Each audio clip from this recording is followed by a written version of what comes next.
aujourd'hui pour cette Studi Recette. Aujourd'hui au menu, une tarte tatin. Donc, pour réaliser cette tarte tatin pour 8 personnes, il nous faudra 8 pommes, 150 g de beurre et 150 g de sucre.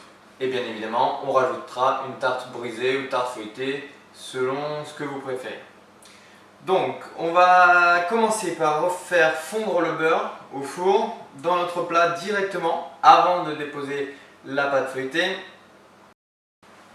Ok, maintenant qu'on a mis notre beurre dans le four pour le faire chauffer et pour le faire fondre, on va s'attaquer aux pommes et on va bien évidemment les éplucher, les couper en quarts et enlever le trognon.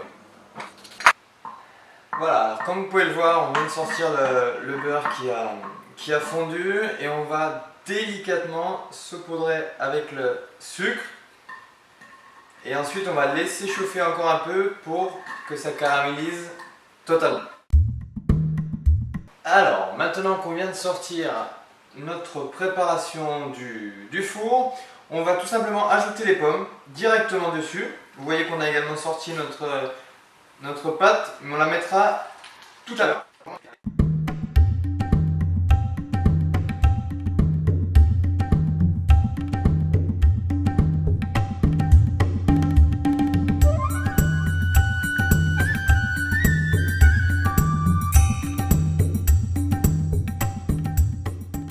Voilà, maintenant qu'on a réussi à vraiment bien disposer nos pommes, on va laisser cuire encore 10 minutes au four à température 180-200 degrés.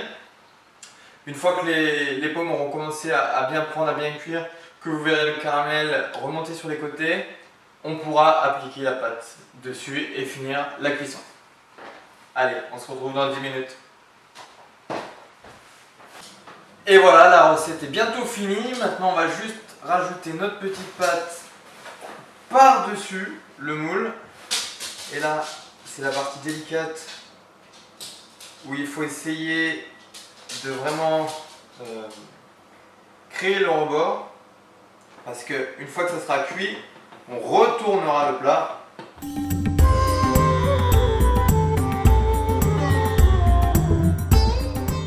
Et voilà, et on pense à faire juste un petit trou à ce niveau-là, au centre, pour que la vapeur puisse sortir lors de la cuisson.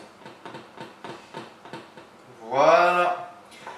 Maintenant la recette est finie, on va laisser cuire jusqu'à ce que la pâte commence à dorer. Et après, bonne dégustation. À bientôt.